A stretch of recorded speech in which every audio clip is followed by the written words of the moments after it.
Welcome to Country Kickback, where you'll hear the latest music from performers you already know and discover new music and artists from around the world.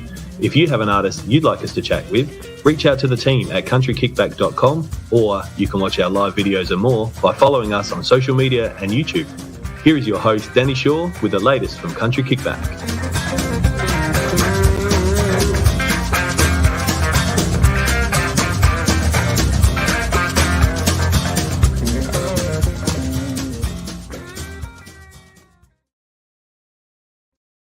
Hello. Hi, everybody.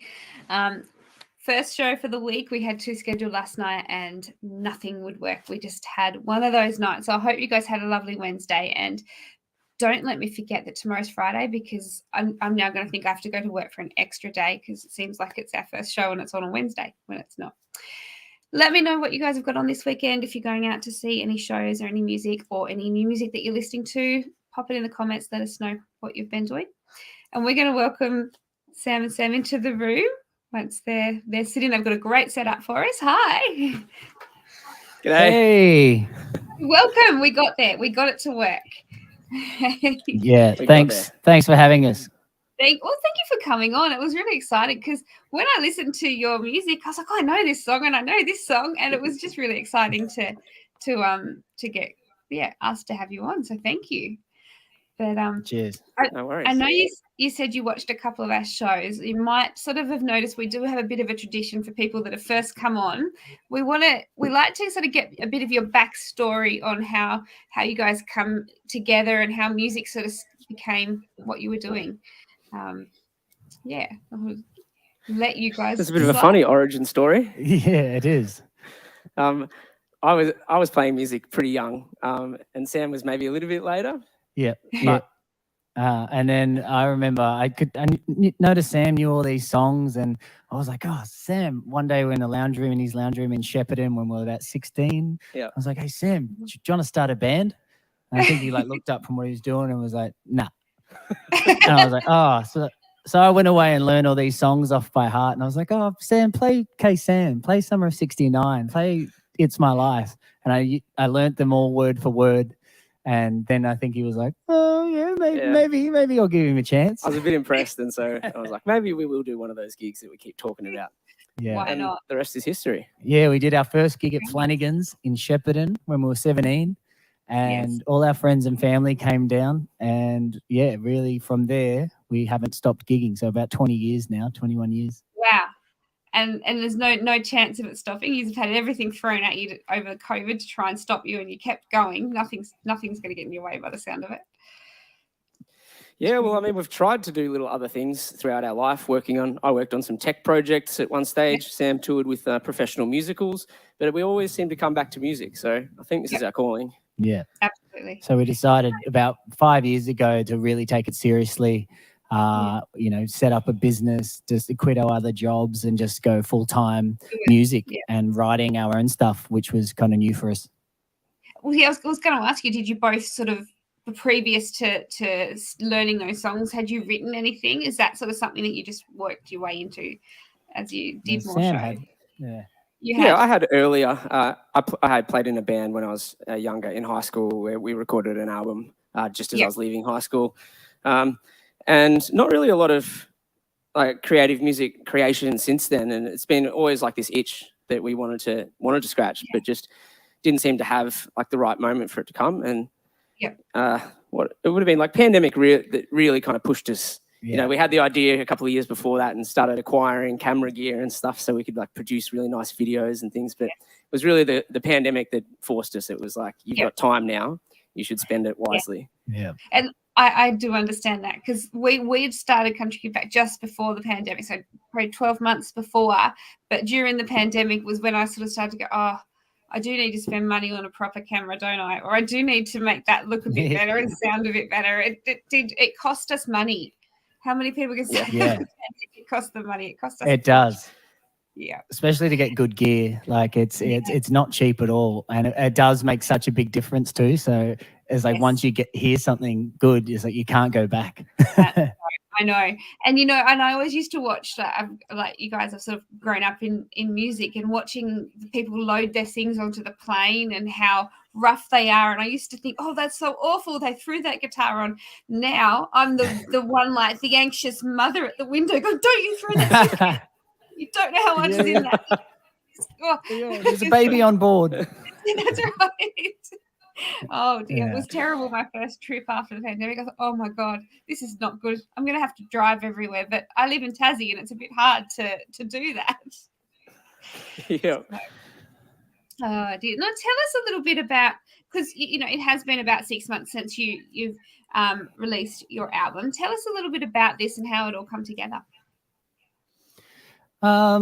Well, yeah, through the pandemic, we did these live streams every weekend that really kind of blew up organically from people sharing them on Facebook.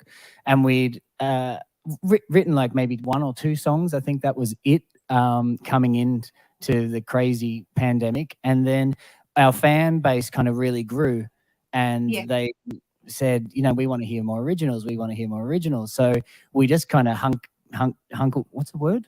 Hunkered down. Let's go with that. Yeah, hunkered down and tried to write a whole album's worth rather than just releasing single after single. And that's kind of how it came about. And then it took us about 2 years, maybe. Yeah. And we got 11 songs together, and we got in the studio, and we were like, all right, let's do this, and let's do it properly and release a full album, which was a big milestone for us. Huge. Did you have trouble choosing the songs to go on that album, or did it just fall into place? Yeah, I guess it probably fell into place. I mean, we didn't have a lot of choice. It's not like we'd written so many songs that we could choose only the best ones. But we did have a lot of messages that we wanted to get across. I mean, it's 20 years of messages really that we wanted to tell. So it was kind of natural after we came up with the idea for the album being Evolve, and it's about our creative process coming from traditionally a background playing covers. To trying to convert that crowd into listening to our own music. So it's this process of evolution that we've gone through that the pandemic kind of brought on, where we're now, just telling our own stories. Yeah. And so any typical love song didn't kind of make it unless it was about that kind of theme of growth or seeing something in a new light. So that kind of helped us frame what we wanted to put on the album. Yep. And I think that's what makes albums so special, because you can do the single world, which is definitely the way music is gone at the moment. But getting those sorts of messages across, you kind of need that album to tell the story, to really get that impact, don't you? And get your listeners to really feel it. Yeah, so there's a continued thread, and you're trying to say something a bit broader than just that every single bit releasing and it's about X. And you've kind of can tie everything in, which was nice. Yeah, absolutely. Now, how did it feel? I bet, was it nervous just before that album went out, or was you actually quite calm? I don't know. Maybe a little bit of nerves. I think it's not like we were expecting to have international fame, although it'd be great to have it off this. I think mainly we wanted to do it for ourselves. It's been a goal of both of ours to write an album of music and release it. And also potentially to tour that music more broadly. We thought having an album written and recorded will help us with touring as well, which it since has. We've just recently been booked for the Red Hot Summer tour later this year / in 2024, which wouldn't have happened without the album, really. No, I don't think so. Yeah, I was pretty nervous, but we had a lot of support, like a lot of friends and family and fans that we kind of recently acquired. So we knew at least in one little bubble it was going to be great no matter what. Yes. But how I pictured the rest of the world perceiving it, I was nervous because it's hard to, you're your own worst critic. And I was just like, people are going to think this is a joke. They're going to laugh at our songs and our content. So you just had to ignore that stuff. Yeah. You do. And you're right. We're our own worst critics. And sometimes I think because of that, we overcorrect when it was just perfect how it was. That moment. Yeah. But it's always something extra to fiddle with. I have to say I was pretty excited when I saw you guys get onto the lineup for Red Hot Summer. At Country Kickback, we're pretty close to a lot of the people on Red Hot Summer. So it was very exciting to see that we'll probably get to see you out on the road with that a little bit as well as the next bit of time goes. Well, it was one of Sam's. Sam, when we did the album, I remember him saying, he said, man, if we could just release this album and just book something like the Red Hot Summer. That would And you be did it. the ultimate. That would the be goal that completed. would mean we made it. And he, I don't know about that far. did Maybe well. not made it, but it would be a great achievement for our Yeah. first album. Absolutely. and then it happened. And it just did. You just put it out there and it worked. I'm going to send you some things I need you to say for me, just to put it out there and hope that will work as well. That'd be great. Yeah, no worries. We'll do. Now, I know you guys have done this amazing setup to do some songs for us. Would you like to do a couple of songs now, and we'll come back and have a chat a bit more about the album and your upcoming shows? Sounds good. Great. Wonderful. I will So long first. put myself down and let you guys go. Great. No Thanks. worries. Yeah. This song is called So Long. We wrote this with Aaron Shembry. He's a good mate of ours, a great songwriter. And it's about missing that special someone for longer than usual.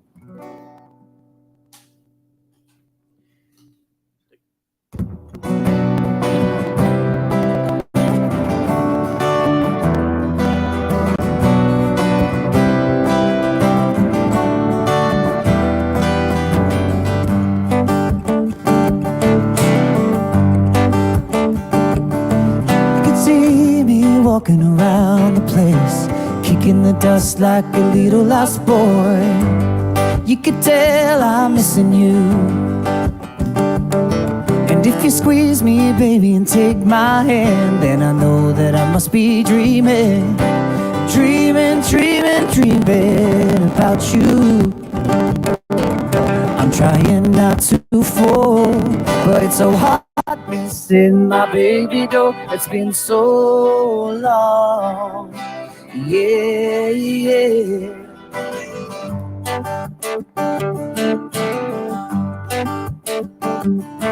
It's the little things I miss, like when you bite your fingertips, or that something about your charm that spins my hope around. There's that softness in your voice that leaves me with no choice. I look forward to your love.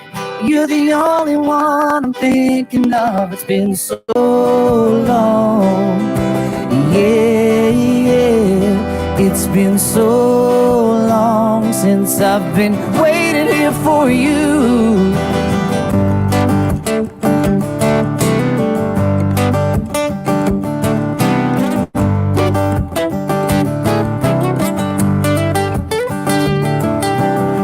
Take both my hands, I know that I must be dreaming, dreaming, dreaming, dreaming about you. 'Cause it's been so long, yeah, yeah. It's been so long since I've been waiting here for you.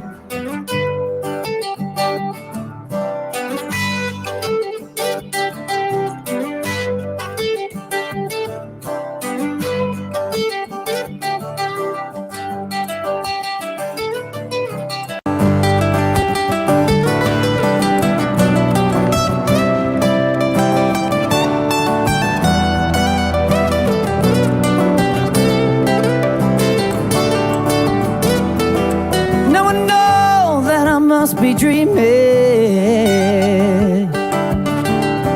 dreaming, dreaming, dreaming about you.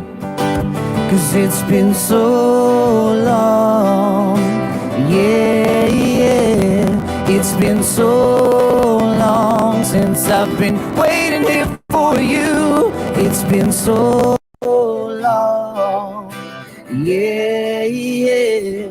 It's been so long since I've been waiting here for you. Oh, I've been waiting here for you.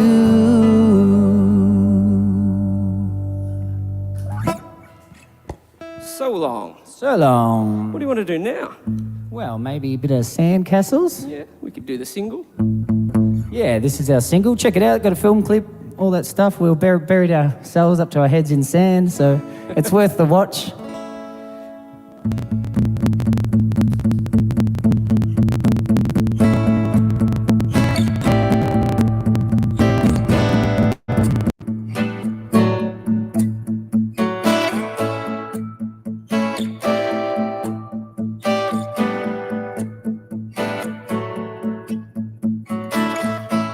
set out the building blocks, raise an empire as time tick-tocks, lay foundations through an interchange, shaky but certain, familiar but strange. We had it flowing, we made it good, sweeping storms through our neighborhood. The road less traveled leads to real life. Our hope survives. We built castles in the sand, but we were standing on farming land. When the wheels hit the ground, we were spinning too fast to rebound.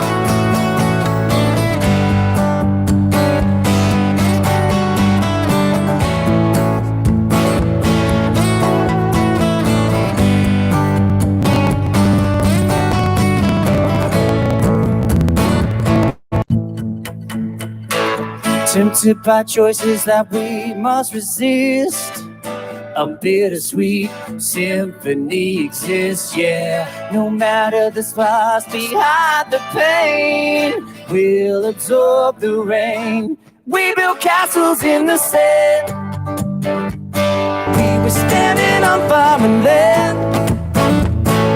When the wheels hit the ground, we were spinning too fast to rebound.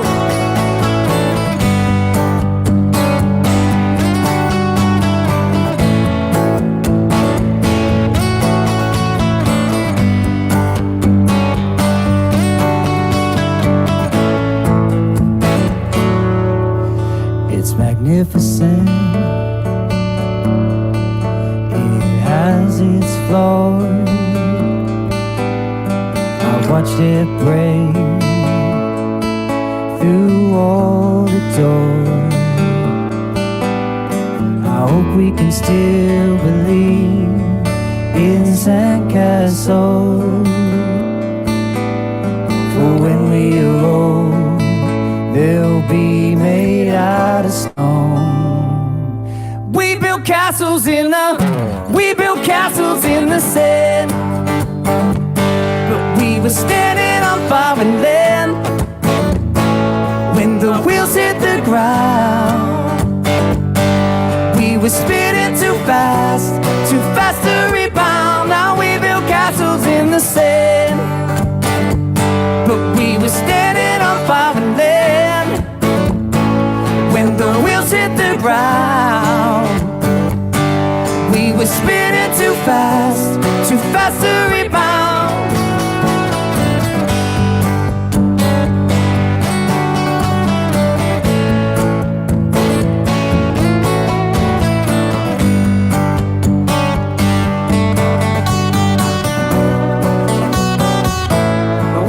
Castles in the sand. Thank you. Cheers. Hey, wow. You guys sound amazing. I love that setup. Thank you. Thank you. We spent a lot of money on it. Yeah. And a lot of time by the sound of you guys. Yeah. I was actually going to I was sort of going to go down to a few questions with sandcastles and things. But before we do, we did have a question earlier that Kayleen asked, and she said, what would you describe your version of country music? How would you describe your music in the industry? Because there's so many versions of country and so many versions of all genres nowadays. What would you describe? That's a tricky one. Yeah. She's good. Our country questions. Our country roots, I guess we have country roots because we both grew up in regional Victoria, in Shepparton. So there's just that flavour in everything that we tend to write just based on our upbringing. Well, I'd say you're probably more of a pop influence and I'm more like from a rock kind of grunge punk background. You know, it's like we meet somewhere in the middle with a bit of country mixed in. Modern pop country rock. But yeah, it's because we love the harmonies, and Russ is so good at the harmonies. That's got that country sound to it that we can't kind of escape because of that. And then I've got a fairly clean vocal tone, not quite like those country guys that, you know, have that real twang. And so that to me makes, sometimes I listen to myself and go, yeah, that is pretty country. But yeah, that's kind of how it came about for me. It's great. I think, and everyone knows here what I think about country and genres now. I think that genres are not sort of such a thing anymore. I think it's people listen to a song and they like it, so they like it. It's not, you like country music, or you like, you can't step out of your genre. Now you can, and it's acceptable to just record what you want to record. I agree. And so many styles are mixing now that it's hard to pigeonhole every kind of sound, because there's so many different sounds that aren't even categorized, and you don't know where to put them. So it's a mishmash of everything these days. Absolutely. As Kaz said, there's 94 types of country, plenty to choose from. And I love that. I love our freedom that we have, and I love what's coming out as a result of it. I wanted to talk about the songs on the album, but Sandcastles is your current single, and I watched the film clip, and it is actually, guys, when we finish the show, make sure you scroll right to the top of the comments, because the link to the film clip is up there for you guys. But when you were filming that, whose idea? Did you go in with the song and just say, this is what we want to do, or did you guys have a real say in the whole process? We have a say basically from the start. We're a bit controlling over our creative process, or at least when it comes to filming and stuff. Because we bought all this gear and we have a background in making video content, we generally have a pretty clear idea of what we want to produce. But we still take direction from the videographer. So we'd chosen the location and the shots that we wanted to get, being buried in sand. That was one of Sam's ideas, which I fought against a little bit. I'm like, do you really want just heads sticking out of the ground? But then when we watched it back, we were like, that's actually pretty funny. Yeah, and we were playing with this light metaphor of the song of, a phoenix rising from the ashes, trying to stay positive when you feel like so much negativity is around. And so coming out of the ocean was like a rebirth, and burying ourselves is sometimes how choked we feel. And we just wanted it to have that obviously kind of beach vibe because of the name of the song. But we kind of didn't storyboard everything, but we just spoke. In our minds, it was storyboarded. I think it was we were driving to a gig, and we basically figured out the whole shoot on the drive to the gig, and then we're like, yep, let's do that. That is extremely good use of time, driving to the gig and doing that. Yeah, it was. Very, very, very well done. No, I think I love it. And I was going to ask, how long did it take to bury yourselves? Who did it? Because did you get someone that was like, yeah, I want to bury these people? Or that would have taken a bit of work. It would have taken a bit of work. We brought shovels and everything. Sam's partner, Elise, was there to help out, and our videographer also helped out as well, digging the holes. It took a while, actually. It took longer than we thought, and then we were in there longer than we thought. And then Sam got a cramp and had to get out. And so I had to stay in there while he redug his hole and figured out his cramp, and then got reburied. So in there for about an hour, and it's surprisingly heavy. Really? And it kind of makes you feel claustrophobic because there's so much weight on your chest. You can't breathe really clearly. And we've got a great outtake after it as well that got recorded as we pulled ourselves out of the holes. Neither of us can walk because we had our legs had gone numb. Position for 30 minutes. And we didn't realise. We tried to stand up, and I was like, whoa. I was actually watching. When I watched it, those things went through my head, thinking, how long did you have to do that for? And then you'd be itchy and that for the rest of the clip as well. There's so many layers. Yeah. That would be so uncomfortable. And the rest of the day, we had to. The rest of the year. I'm still finding sand in the pocket of my pants that I wore that day. Oh dear, that's true. Sand is great for that. Never want sand in those places. But yes, tell us a little bit about all the other songs. Do you just did two for us? Tell us a little bit about ones that you guys stand out for you two individually. That really, is there one particular one that you both find is a favourite on the album, or you just there you go? There's Scott's done all of your. Songs. Oh, great! I can remember and think about the songs. Yeah. For me, I've got a couple. Dark Angel is one for me. It's one of the more rocky songs and one of the ones that I sing. And so it was a song that had a personal meaning for me. So I connect with that one. But in terms of the one that's the most fun to sing, I think it's probably Get Up.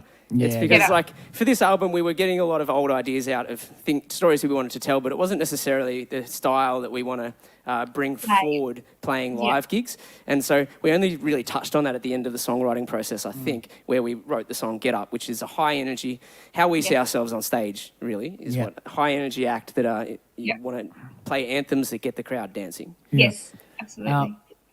And then for me, My Friend is always special because we like, it was kind of one of the first songs we wrote, and we went really deep with it. We flew over to Queenstown and we had this big trip planned, and we spent 2 nights drinking as much red wine as we could and crying and remembering like stories of our childhood. So the lyrics for me really focus in on our story and our friendship. And so that's always nice to kind of sing every now and then, because I go, oh, that's right, you're okay.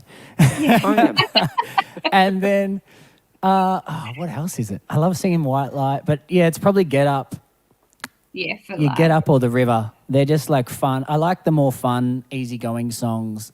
Sometimes singing a song with such deep meaning, it's great, and the audience might connect with it, but it takes its own emotional toll on you. Every time you sing it, you're trying to be truthful to the moment and the song, that it can make you feel, honestly, sometimes a bit down that you've just sung your own song.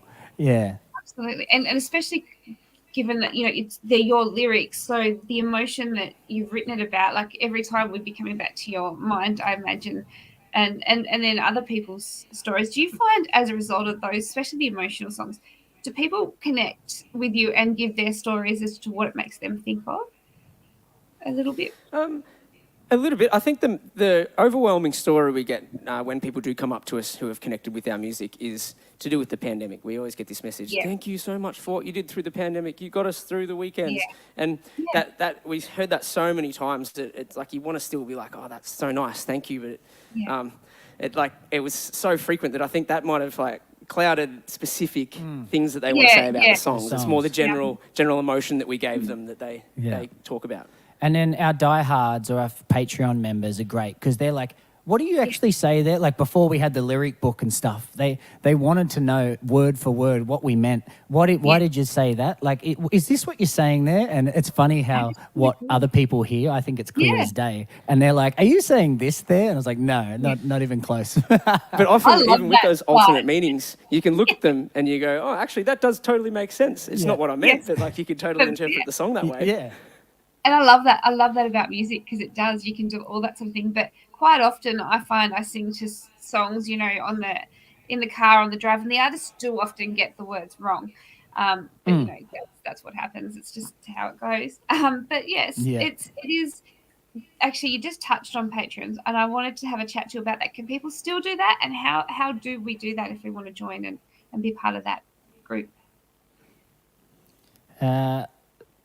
How they just have to go to our Patreon page. Yeah, I'm pretty sure our Patreon link is on our website, which is just www.samsam.live. And at the top, there's a button that says support us on Patreon. We have some exclusive content and live streams and stuff through there. It's just another way for artists to generate some revenue where it's not directly through streams of music. And it can start at like $5 a month and it goes up from there. But, even that does help us, and it helped us create the whole album.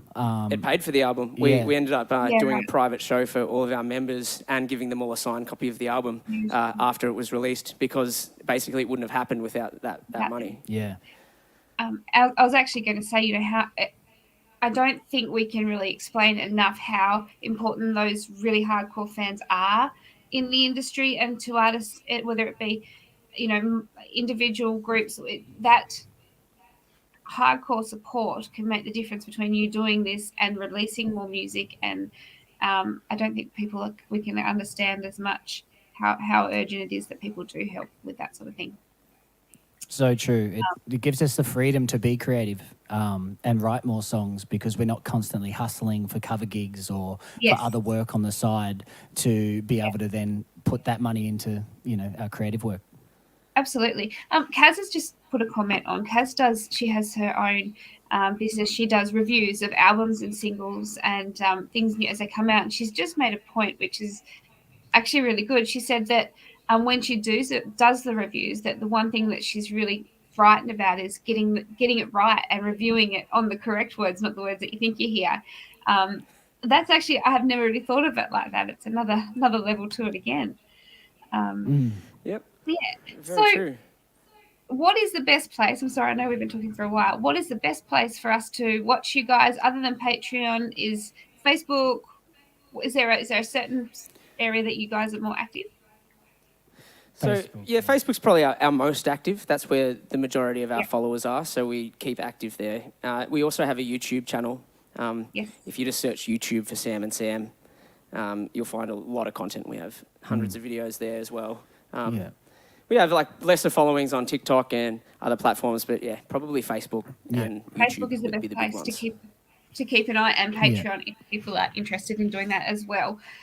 Guys, I know that I always say 20-minute shows. We never do it. We're not good at that. But thank you so much for chatting to us and taking so much time to talk and do those songs for us. We love it when people come on and play. And I know that you've got some shows coming up. Have you got a few minutes to just tell us about some of your upcoming shows and things, or do you have a? Yeah, sure do. I need to pull out my calendar. So you pull it out while I get the first show. The next show we have coming up is at Mimo Music Hall in St Kilda on July the 1st. Wonderful. We'll be with the whole band there. We have our 5-piece band that will back us for that show. That's great. That's the next one. Last one of our private own ticketed shows. The next one after that. Isn't it then we're doing the By the Sea Festival. Yep. That is October 29th. Yeah. And that's going to be a great festival. Yeah, and then we start the Red Hot Summer, the very first leg of that in Perth on the 11th, and then it all goes from there. We also have one other private ticketed show that I just forgot about, but we do have. We're playing at Poker Face in Berwick in Melbourne's southeast. Wonderful. That's on Friday the 11th of August. Most of these show links will be on our website. Perfect. And they can still get tickets. It's not sold out yet. Yes. Poker Face is getting close, so getting quick, and Mimo's selling really well too, so getting quick. Red Hot Summer, I don't know if they're selling 10,000 tickets instantly. Merch. They sell so fast. And that was the other thing I thought I would like to touch on quickly, if you could, with your merch and what sort of merch people can get, which Scott's already put up for us. So that's wonderful. Is this all available through your website? That's the main place for merch. Yeah, it sure is.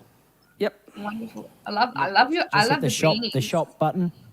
Put me down. Those beanies are sold quite quickly. We actually have to get more made. Yeah, we need to get more made. We do have hats at the moment and hoodies. Yeah. A few other things. Yeah. Make sure you take them on Red Hot Summer as well. Oh, we will. We will. Thank you so much for coming and chatting to us and setting up that wonderful area. It looks fantastic and it sounded wonderful. But hopefully we can see you guys again really soon for new music coming up and more releases. Definitely. We've got new things coming up. We do. And thanks so much for having us, Danni, and the team. This was really great.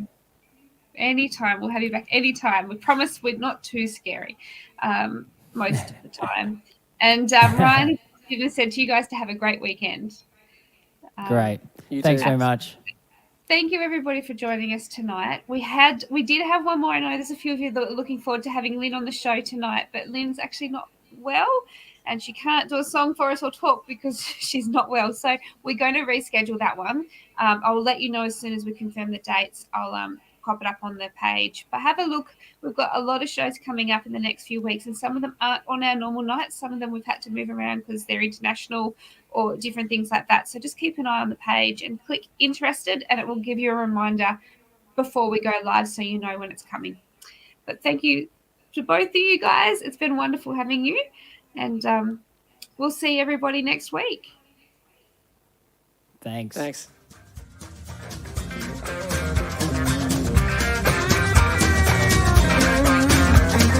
Thank you for listening. We hope you've enjoyed today's program.